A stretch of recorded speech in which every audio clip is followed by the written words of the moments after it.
Hi, I'm Dr. Chris Cox with Life Line Wellness Center in Tucson, Arizona. I'd like to start by sharing with you a little bit about my personal health journey and how I've recovered a lot of health that I've lost over the years. My story starts when I was about 8 or 9 years old. I remember waking up in the middle of the night crying because my knees hurt so bad. My mom was an RN, so I think that we navigated the medical field a little more efficiently than most, and we tried everything that we could come up with to fix this issue. I saw medical doctors and podiatrists and physical therapists and orthopedic surgeons and about everything you could think of to try and fix this problem, and nothing helped. I even had orthotics as a really young child. I've always been very athletic as a kid, and in middle school, I wanted to start running cross country. I started that, and over a course of about 18 months, my knees got so bad that I had to give up running altogether. So I decided to try a less impactful sport like swimming. And although I was able to compete and do quite well, I was taking 800 to 2,400 milligrams of ibuprofen every day as a teenager just so that I could participate. Only now do I really actually realize how toxic that was. So over the next few years, my knees continued to get worse and worse. And if we fast forward midway through my college years, I had to stop being active altogether. I even hurt to walk upstairs. I basically had given up. I'd resigned to a life of complete inactivity. And eventually I dropped out of college after about 2 years, and I gained almost 70 pounds. I had resigned to a life of being completely inactive because I couldn't do anything without experiencing so much pain in my knees. Life really wasn't looking like and working out as I had planned. At this point, I was also experiencing sinus and allergy problems. I had low back problems and digestive issues. Really, it was kind of a mess. And then things changed. Through a series of life events, I found a chiropractor and started getting adjusted for my back problem. I didn't happen to mention my knees or my digestive issues or my allergy problems because I didn't think chiropractic had anything to do with these things. Chiropractic was just for, back pain, right? But as I started to get adjusted, a lot of the problems that I was having started to go away. I was beginning to actually get my life back. So for me, there was no question that getting adjusted by a chiropractor actually changed the course of my health and my life. Well, that was about 20 years ago. Since then, I've enjoyed a life full of activity, including an Ironman triathlon. However, I've also had a lot of other challenges and stresses in life. The ups and downs, just as everyone else has had. And those ups and downs definitely could have had a negative impact on my health and well-being. So without getting adjusted on a regular basis, my health and quality of life would have definitely suffered, just as it did 20 years ago. And I may not have the quality of life that I enjoy today. So why did I make this video? Well, after practicing for over 15 years and helping thousands of people regain lost health, I've learned a few things. I have practice members that consistently get the best results possible in the shortest period of time and for the least amount of money. I figured out that these practice members actually know something that most people don't. So I'd like to share with you exactly what that is. They know what we do, why we do it, and how we can impact your quality of life. I want to make sure that when you come into the office, understanding these simple things, that you'll also be able to get the best results possible in the shortest amount of time for the least amount of money, just like they did. And if that isn't enough reason already, the people who actually take the time to watch this video and answer a couple of opinion type questions also receive a major credit towards their new practice member appointment.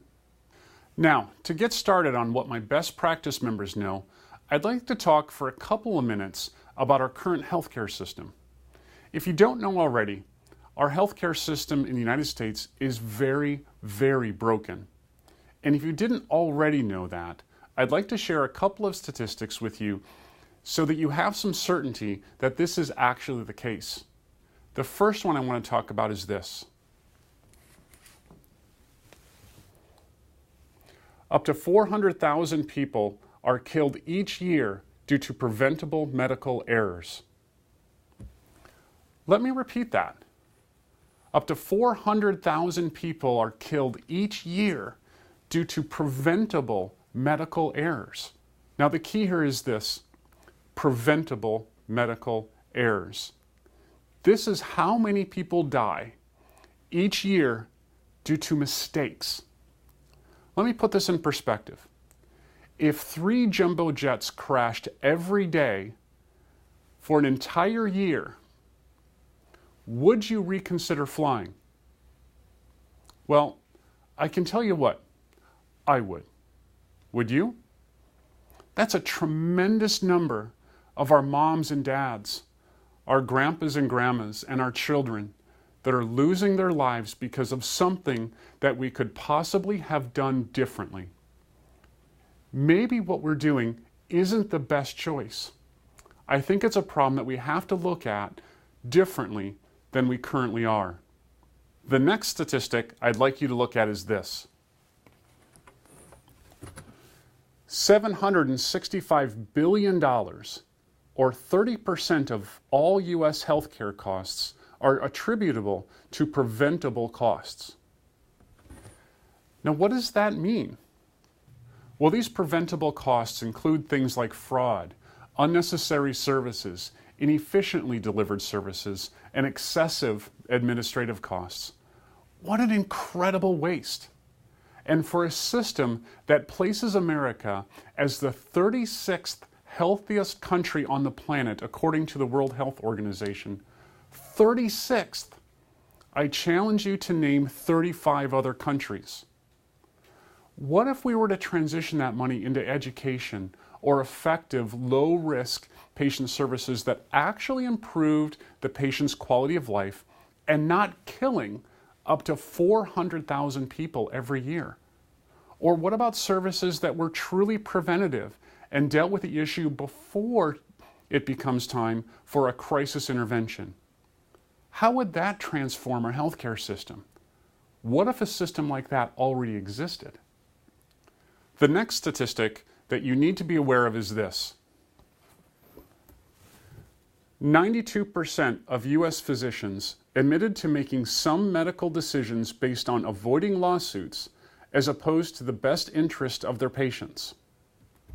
All right, if this doesn't spell something is very wrong with our healthcare system, I don't know what does. No other countries on the planet have reported this problem. In the U.S., we are making decisions based on how we're not going to get sued versus what's actually in the best interest of the patient. I think that has something to do with a high risk of medical intervention. What a broken system. Next, by 2030, half of the adults in the United States, that's 115 million adults, will be obese. Our system is not working. What we are doing is not heading us in the right direction. And lastly, former Surgeon General Richard Carmona has said, we may see the first generation that will be less healthy and have a shorter life expectancy than their parents. For the first time in history, our children may not live as long as we do because of the lifestyle choices that we are making and we are teaching them to make. How can we let this happen? It's time to do something about it. And it starts with how we're thinking about our health. We must understand what Albert Einstein said. We cannot solve our problems with the same level of thinking that we use to create them. If we actually want something different, it's time for us to start thinking different and create something different for our own health and well-being. You may have heard the definition of insanity, doing the same thing over and over again, expecting a different result. If we don't start to shift how we're viewing our healthcare decision-making processes, we're going to keep generating the same statistics that we just looked at. Now, once we have come to the conclusion that we want something different than we currently have, what do? Well, in order for us to find a way to change our health, we must first understand why it is we actually lost it in the first place. In my experience, there are 5 main reasons this actually has occurred. The first reason is the belief that we've lost our health due to an event, not a process. You must understand that our health exists on a continuum, at one end of the spectrum being 100% completely healthy, and the other end 100% completely sick or death. So the viewpoint that we go from 100% healthy to 100% sick in a day isn't realistic, and it's not accurate. In the medical community, intervention often occurs when we've already entered a crisis situation. In other words, our body can no longer handle the stress it's been under. So we have to understand that there's a period of time where we lose health before we become symptomatic. And this is the period of time that we have to start looking at. How do we intervene before we end up in a crisis intervention situation? The next reason I believe we have lost health is the insurance industry. We have to understand the difference between health care and sick care.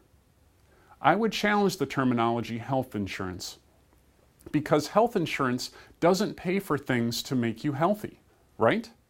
We know that exercise is important. We know that effective strategies to deal with mental emotional stress is important. We know that healthy food and nutrition is important. Does health insurance pay for any of that? No. They pay for care when our bodies have already reached a place of dysfunction that we are forced to intervene to avoid a serious health crisis. However, we have to understand that there's a difference between health care and sick care. What I mean is this: do you want to be healthy or just not sick? Do you want to be rich or just not poor? There's a difference between these two questions, and that requires examination to determine how best to create health in this context. The next thing I believe that created this loss of health is focusing on symptoms versus focusing on function as a gauge of how healthy we are. When do people actually go to see a doctor? Well, in my experience, often it's because they have some symptom which they've already tried to fix at home that has not worked and the problem has not resolved, and they want it to go away. Well, here's the question I want you to start asking. Can someone feel good yet not actually be healthy? Well, absolutely, right? For example, cancer, right? When someone gets a diagnosis of cancer, that cancer didn't develop on Thursday and then become symptomatic and they get diagnosed on Friday. In many cases, that cancer has been there for years, sometimes even decades, before it actually crosses the line, becomes symptomatic and diagnosed. How about a heart attack? Often the first symptom of a heart attack is death. So the person that felt great on Friday and had a heart attack on Saturday, was their heart 100% completely healthy on Friday? Of course not. They just weren't symptomatic. We must start making healthcare decisions based on how our body is functioning or how our body is performing, not just based on how it feels. The fourth, or the next reason I believe that we've lost health, is the pharmaceutical industry. This is a very, very powerful industry that doesn't always have your health as their primary interest. We know that medications are definitely helpful and useful and necessary in many scenarios. However, we also know that medications don't actually fix problems. The reason you have a headache or a backache is not because your blood ibuprofen levels are too low. That's not the reason those problems are happening. We know that medications cover symptoms. They don't actually fix problems. And the last reason I believe we're losing our health is personal responsibility. For the most part, the state of our health today is the result of the choices we have made throughout our lives up to this point. We are often too busy to take care of ourselves or make the decisions that are best for our health and well-being. So who needs one more thing to do, right? Well, maybe what we need is one less thing to do so we can make the time to take the very best care of ourselves. After all, when you lose your health, nothing else matters. Now, many people who are watching this video have already lost some aspect of their health. As I mentioned earlier, if you want something different than you already have relative to your health and well-being, you must actually do something different. So designing your health is actually very similar to creating anything. You must actually plan for it. Now, this is kind of funny for me because I can hear my dad in the back of my head saying, people don't plan to fail, they actually fail to plan. And as a teenager, I hated hearing this. But now that I have gained some wisdom over this life, this couldn't be more true. In the world of healthcare, we can't guarantee any specific result. It's not possible. And frankly, no one in healthcare can. However, I would actually argue that we could possibly make one guarantee. Simply that if you don't at least create the causes and conditions necessary for the result that you do want, I can guarantee that that result will not happen. I want you to take a moment and think about, if you could create your health today exactly how you'd like it to be, what would it actually look like? Does it involve taking less or no drugs? What does your fitness level look like? What does your energy level look like? Are you playing with your kids more? What about enjoying life with grandkids? Are you able to travel? And how does traveling work for you? Now, I'd also like you to think about, what if you were to do nothing about the situation you're in right now? What does your health look like 5 years from now? What does it look like if you make a change? Now that you've taken just a moment and created some sort of vision for your health future, I want you to start to look at, where does chiropractic actually fit in with this? So, to add some clarity to that, I'd like to cover some of the things that our best practice members understand about what we do. The first thing is that they understand the basics of chiropractic. Chiropractic starts with an understanding that your body has an innate intelligence, an inborn wisdom that guides it towards perfect health and healing. Your body is designed to heal and repair perfectly. It will always move towards that natural state. The next thing is, your central nervous system is your master controlling system. It controls everything. Every tissue, every muscle, every organ, how you experience joy and happiness. You experience your entire life through your central nervous system, which is made up of your brain and your spinal cord.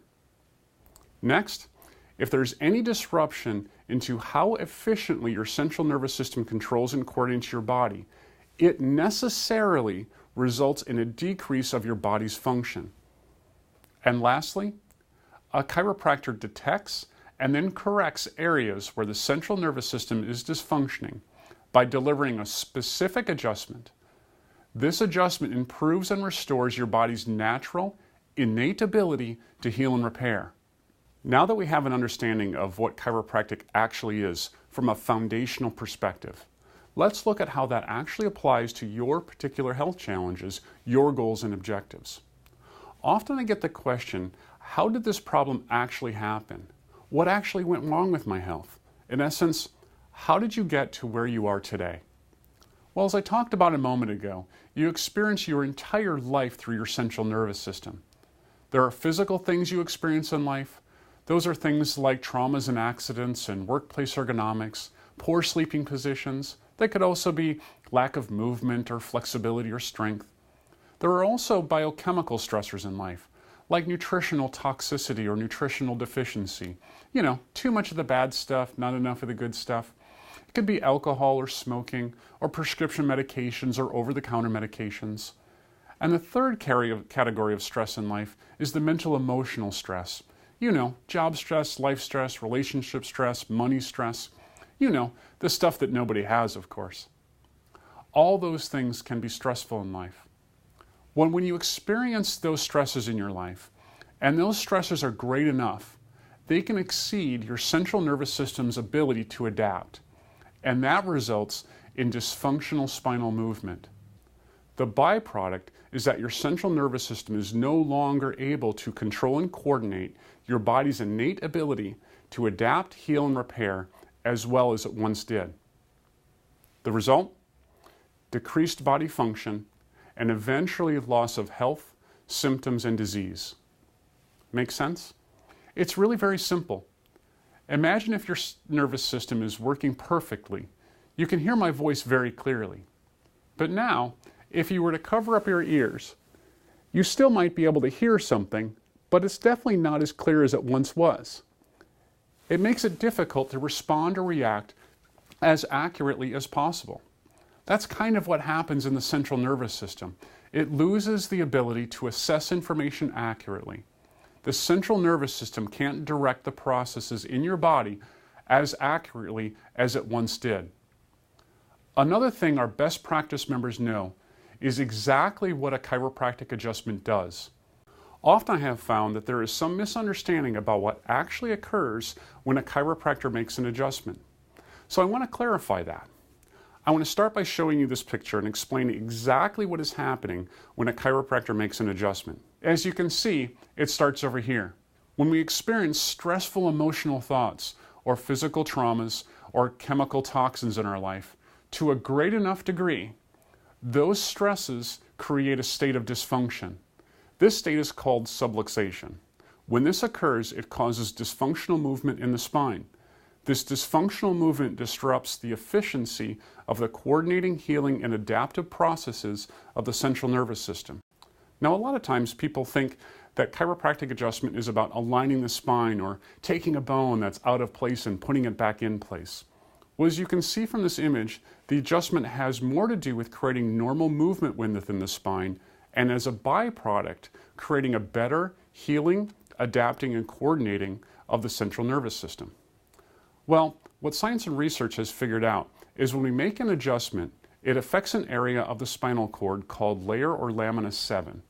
Well, layer 7 has three major connections. The first is the adrenal medulla, which then actually sends signals right up to the brain to an area called the amygdala. Now, I know this is a big fancy word, but basically, this has a big impact on your stress response. So when this area of the central nervous system gets out of balance, it can create these types of symptoms. Another area that the adjustment affects is called the sympathetic chain ganglia. This area controls things like your immune system and your blood pressure.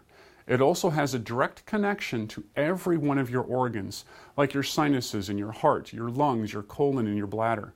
It also controls and coordinates things in your spinal column. The last connection, as you can see here, is called the cerebellum, which directly controls things like coordination, posture, and balance. But as you can see, the cerebellum actually has a huge cascade of effects into multiple areas of your brain. Even things like your heart and lungs and GI tract and liver and immunity are affected when we make an adjustment to the central nervous system. So in reality, the chiropractic adjustment has very little to do with aligning the spine. It has a lot to do with coordinating the efficiency of how the central nervous system functions and creates a better healing response in your body. So simply put, if your central nervous system is working better, you work better. You heal better, you feel better, and you function at your best. Next, I'd like to ask you a question. How do you know if you're actually healthy or not? Well, based on what we've already talked about, we have to look at how your body is functioning, not just based upon if you're symptomatic or in pain. Remember the cancer or the heart attack examples? We have to have some way to assess how you are doing objectively. That means we have to be able to test it. Well, in our office, we use specific examination procedures and technology to measure precisely how your central nervous system is functioning. By using technology that measures various aspects of your central nervous system, we can then generate an overall objective score called your core score. Core score refers to your communication core, which is made up of your brain and your spinal cord. The core score basically looks at how efficiently your central nervous system is controlling and coordinating the adapting and healing responses of your body.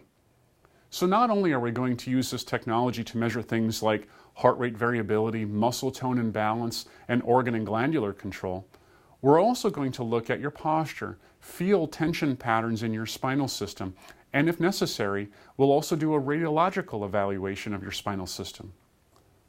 Well, now we've gotten to a point where you may be starting to have some clarity on what your vision for your health might be, why it actually declined, how chiropractic plays a role in restoring lost health, and it's not just about, adjusting your back.